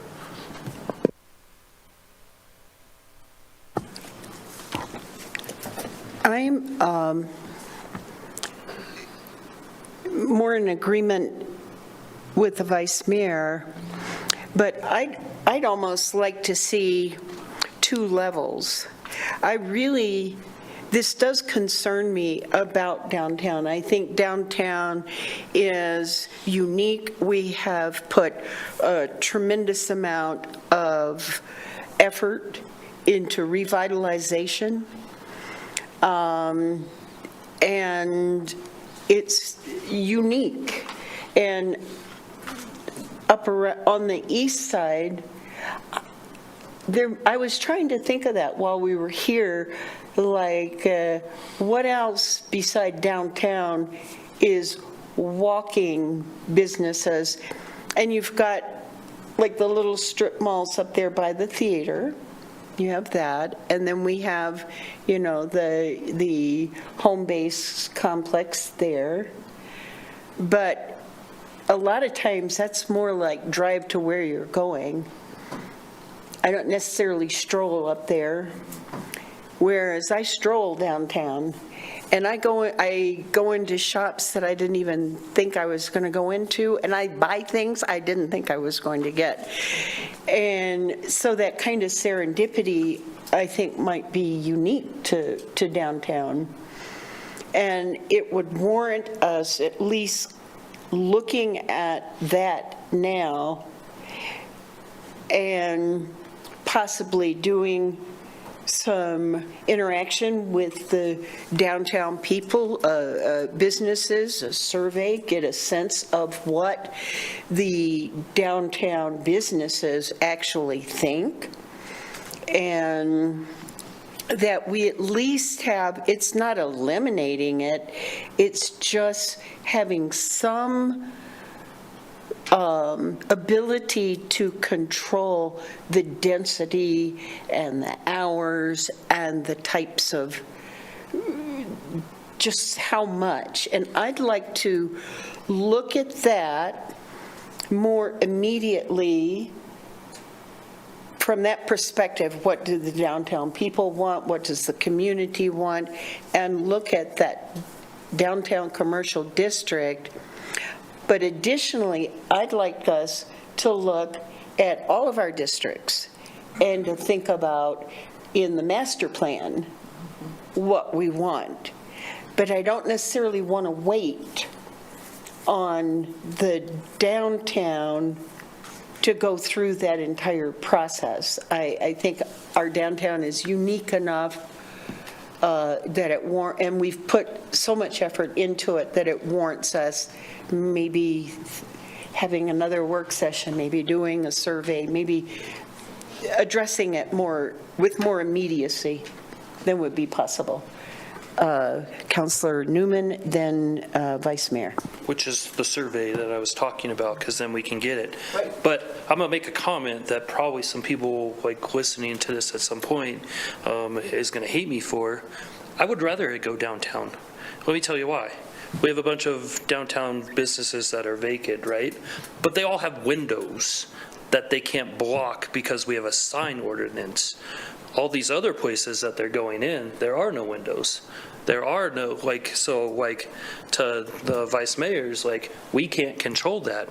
We can control that downtown. We could put an overlay that was like, hey, this gaming has to stop at X amount of time, which would be, but they can't block their windows, which means when it is dark out, you would know it's dark out. And that's kind of what I was as the vice mayor said that, I was like, well, where could we put these that already have windows? There are a bunch of vacant buildings, and that we can control, which is why I think the survey would be a really popular idea. But that's kind of what I was thinking, instead of what's the old Copper's Bar that didn't have any windows, and you walk in there, you could walk out I used to gamble all the time in Kansas, and it was bad.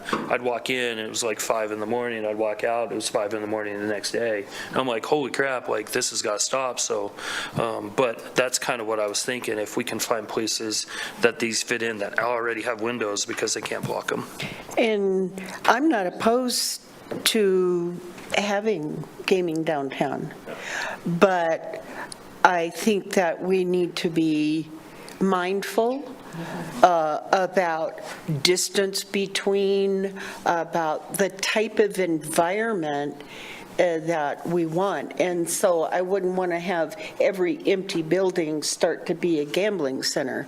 And so I think for us to think about what kind of standards, not forbidding it, but rather just not suddenly we've got, as we heard in our planning session,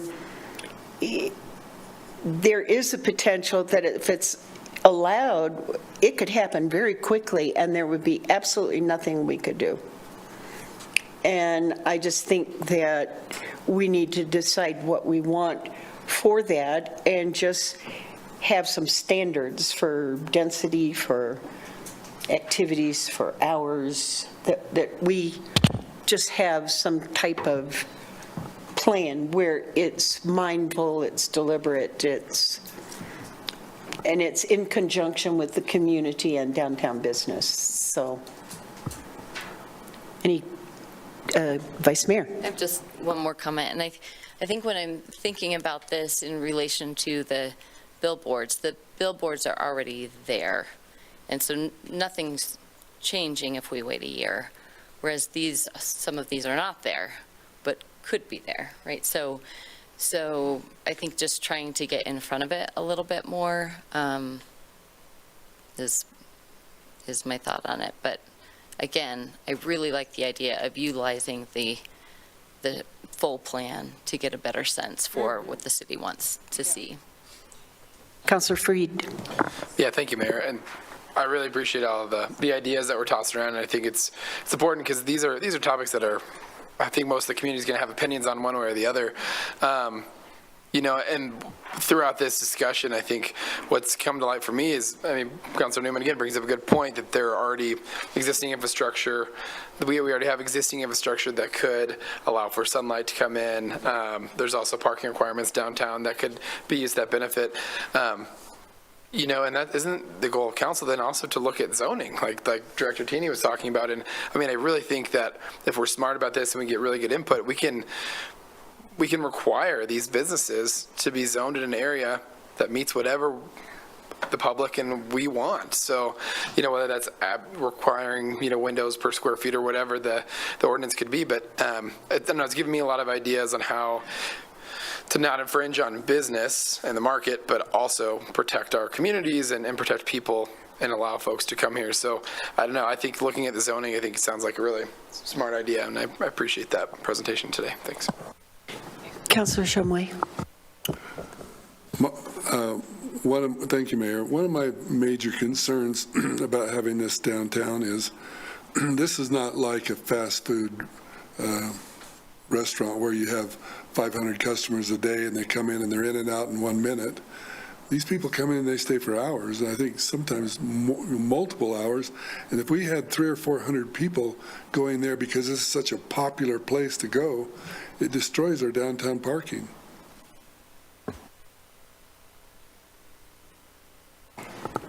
And I think parking requirements could be part of the standard that we would develop so that it doesn't have that kind of impact. So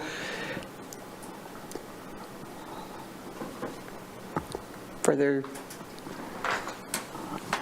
so then City Manager and Director Teeny, where do we go from here?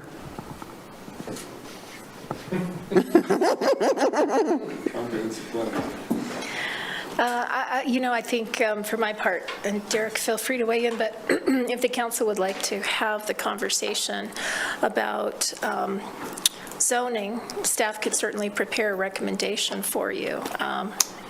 Maybe there's a lighter touch approach. My concern is I don't want to have staff go out and work up a recommendation based on best practices if the will of the council isn't here to even unpack it, just because we have, as you know, a long list of goals for the year. So, yeah.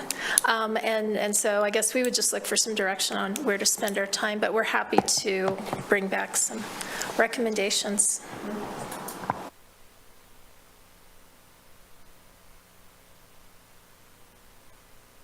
And I would offer as well, Mayor, it's not something that you have to decide tonight. Maybe it's something y'all need to think about and come back and provide some direction to us on at a future date. So I'm certainly not trying to put you on the spot for this evening. Okay.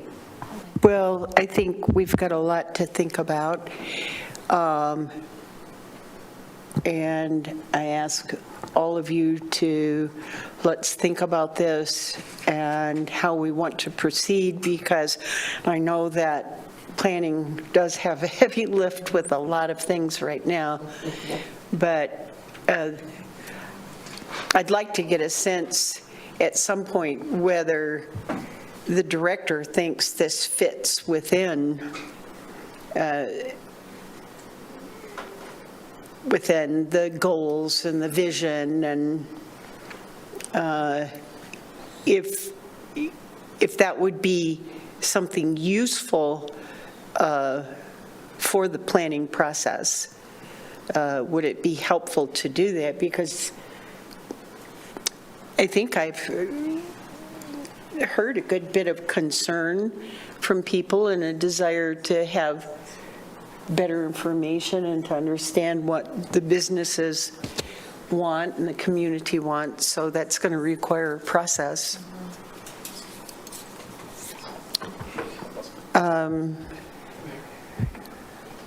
Councilor Newman?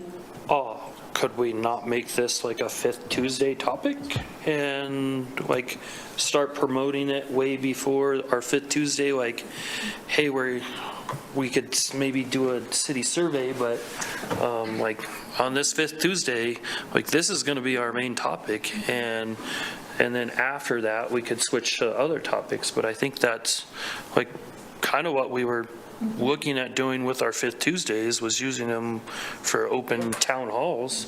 This could be a perfect example to try that out.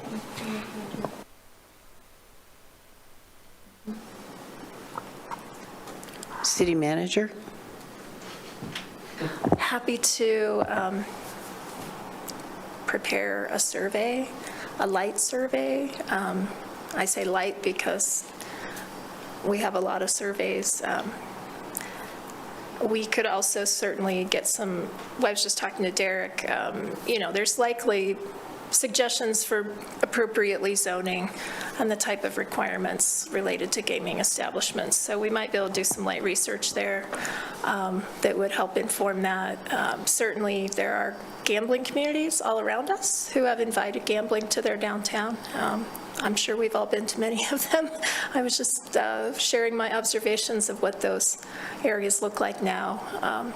So we could potentially also talk to some of our neighbors, I guess, who have experienced this sort of transition where they've seen gambling establishments proliferate in like core commercial areas of their community. So yeah, happy to do that. City Clerk. Thank you, Mayor. I just wanted to let the council know, if you haven't seen my email about the comprehensive plan, Derek's team, the planners, have sent out information to ask you for some time with the consultants, so this could be included in your conversation with them possibly as well. So please make sure that you sign up for a time if you haven't already. All right. Well, for right now, I'm going to ask if there's any public comment on this agenda item.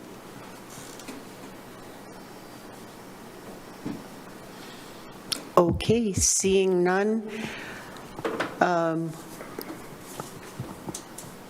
guess that closes our work session. It's been a lot of food for thought.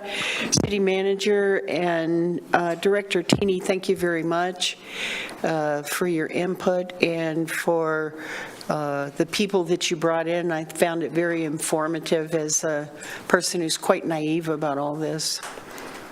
So I appreciate it very much. Next, council updates. Who's ready to go? Councilor Freed. Thank you, Mayor. I have no new updates. That's why I was so ready to go. But I have 3 board meetings this week, board and commission meetings this week. So stay tuned for next time. Thank you. Very good. Thank you. Councilor Lockhart. I'm trying to think what we talked about at the Planning Commission last night, and I can't remember off the top of my head. You can do it next time if you So I want. will have to. All of a sudden, I'm like, I have no idea. My head's elsewhere. Sorry about that. That's okay. Councilor Newman. Nothing other than I'm going to WAM this week. Good. Vice Mayor. Thank you. I sat in on the LCBA meeting, which I need to fill you in on still, but they are doing some fundraising coming up. They're working with Stefan on kind of the new direction that that entity is taking, and talked about the Community Housing Trust as well, and the direction and work they're doing on that front to help support something as a kind of fiscal sponsor for that. And then my only other meeting was before our last check-in, so I think that's it for me. Good. Councilor Shumway? Thank you, Mayor. Hopefully we're doing interviews for the Laramie Youth Council. Hopefully we'll get that set up and going by September. The individuals that we've interviewed so far have been great. One thing I think this council needs to be getting ready for, and you can do that by going to the summer conference with the WAM this week and see how Cheyenne puts on the summer conference, because we're doing it next year, and it's a lot of work. We've done this before. We have to go out and fundraise. We have to find, all different kinds of tours, activities, places for them to stay. There's a lot of work that goes into this, so I would suggest, because this is going to be the entire council is going to be working on this, go to WAM, see what they do right, talk to them about what their concerns are, and we'll go from there. I know, we have a great staff that works on this, and I know it's going to be great, but my concern is not Laramie in 2026. My concern is Saratoga in 2027.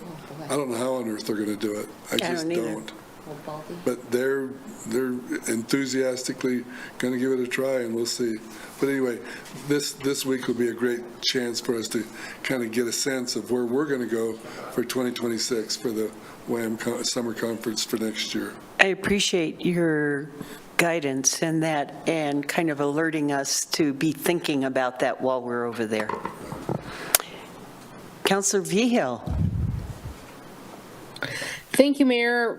Just real quick, LPAC is still looking for board members, specifically anyone who has public art experience. But we're looking at electing new leadership onto the board, and so we're super excited with that. And I will have new updates next work session regarding LPAC, and then a few of the other boards and commissions. Thank you. And the Housing Coalition Community Partner Action Group met. We developed our problem statement, and so our And so continuing to work toward the Land Housing Trust, we have articles of incorporation bylaws, executive director job description, and the problem statement all written. That has been reviewed now by LCBA lawyers and is now ready to go before the LCBA board. On Wednesday, June 4th, Councilor Newman and I attended the IMH grand opening and ribbon cutting of the new wing and the new ER. And then we also attended the luncheon afterward on behalf of the city.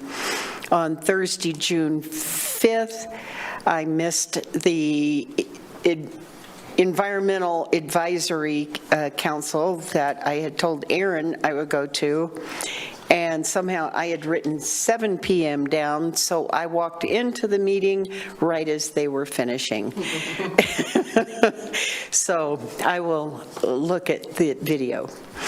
On Friday, June 6th, Councilor Lockhart and I attended the WyoTech Hall of Fame ceremony, and it was something else. It was amazing to hear the stories of what these graduates do after they leave and some of the accomplishments that have been made. And we happened to sit at the table with 2 of last year's recipients, twin brothers who live here in Laramie, and put on monster truck shows, and it was fascinating talking to them. Can I add something to that? Yes, you may. Thank you, Mayor. In addition to that, they've had 3 years of the Hall of Fame. They've had 66,000 graduates and now 21 members in it, so 0.03% are in the Hall of Fame. So pretty cool, you know. And yes, the stories. And some of the stuff, you know, I'm not a gearhead, so I don't know a lot of the things that come up with programs, YouTube shows, things of those personalities that were up there, but I'm going to check them out now. I am too. And the Housing Coalition All Group met on Monday, and all of the groups are giving reports, and we're starting to kind of overlap and combine our work, and our goal is to be finished in September. I think the second week in September will be our last meeting, and then from there we will move on. Part of those members will become board members for the Housing Trust if that gets approved by the board. And anyway, things are moving forward, and it's been real exciting because we've been working on it since Trey got us going about 18 months ago. And then Wednesday, tomorrow, Councilor Lockhart is going to attend the airport board meeting. Right. 8 o'clock right here, and I will be part of Chief Brown's interview team to interview for the assistant chief position. And then from there, I go to WHAM, and I'll see you all in the afternoon. So that's it. Now, if you could please just look at the agenda, and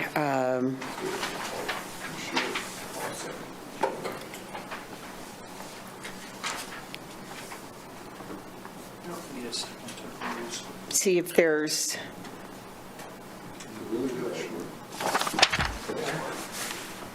it is. Mayor. Yes, Councilor Freed. Thank you, Mayor. I would like to see 9H and 9I be moved from the consent agenda to the regular agenda, if possible, just because I think there's been some public concern, at least on 9I, city manager And so I don't know, I think if that's appropriate, I think that'd be a great time for Chief Johnson to be able to speak to that. And my thoughts for 9H are similar, but. Yeah, if I could, Mayor, with respect to 9I, I don't know that it maybe is what it appears to be. I know you see ambulance service there, but this really has nothing to do with the Ivinson transition.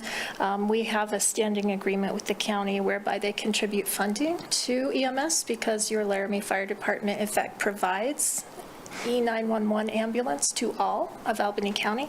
So this is just a renewal of an agreement that updates the numbers of calls that we have provided to the county and says what their cost share will be. So it really won't get anywhere near to or be germane, I think, to the transition with the hospital for patient transfer services. So anyway, it's certainly your call whether to move it, but it may not quite be what you think. Yeah, thank you, City Manager. And that was, if it's not germane, I think I can withdraw my movement from consent agenda to the regular agenda. And then it's my understanding with 9H, this is an agreement that has been made between their lawyer and our lawyer. It is not subject to amendment. So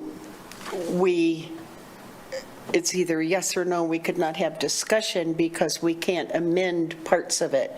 It's an agreement between the legal people. Is that correct? I think so. And I think City Attorney Southard was going to send you guys an email to talk about why once a settlement agreement is reached, it typically stays on consent. Just because it's not really debatable, I guess, is, like you said, Mayor, discussion. Anyway, I know Bob was going to follow up with an email to kind of describe that since it's the first time many of you have seen one. But again, it's the council's call. And Councilor Newman. I was just going to clarify, it can be debated, but it would have to go back to both parties. Right. So- It would really extend that process. But it could be debated, but then we could screw it up and And then they could withdraw their agreement. Right. And it might be better Yep. to No, just- I appreciate the context. What I should have said is I'd like more information on 9H and 9I to then decide if I would like to do something. So, no, I think those can both stay on consent agenda for my opinion, and I really appreciate it, City Manager. Just to let you know that in pre-council meeting, I did the same. So I needed to be educated on that as well. Anything else, or can we move to regular agenda? Mayor, if I could, I'd just let the council know that there is a possibility that 9M will be coming off of this agenda, and I will know that for certain by Thursday morning. So if you don't see it, don't be surprised. And there is also a possibility that I will need an executive session on this evening, which I would also know later this week. And questions, any questions on the regular agenda? Yes, Councilor Newman. just to make a point, number 16 is kind of what Councilor Shumway was talking about, appointing 3 members to serve on the Convention Planning Committee, so probably think about that. Yes, and then there's also another appointment of 1 member to the Comprehensive Plan Steering Committee, so be thinking about that as well. But to Councilor Shumway's point, there may be 3 members of council on the actual planning committee, but it's going to take all 9 of us to execute some of the things that need to be done, and I know that we're up for that. So, okay. Anything else? Thank you very much. I appreciate the discussion. We're adjourned.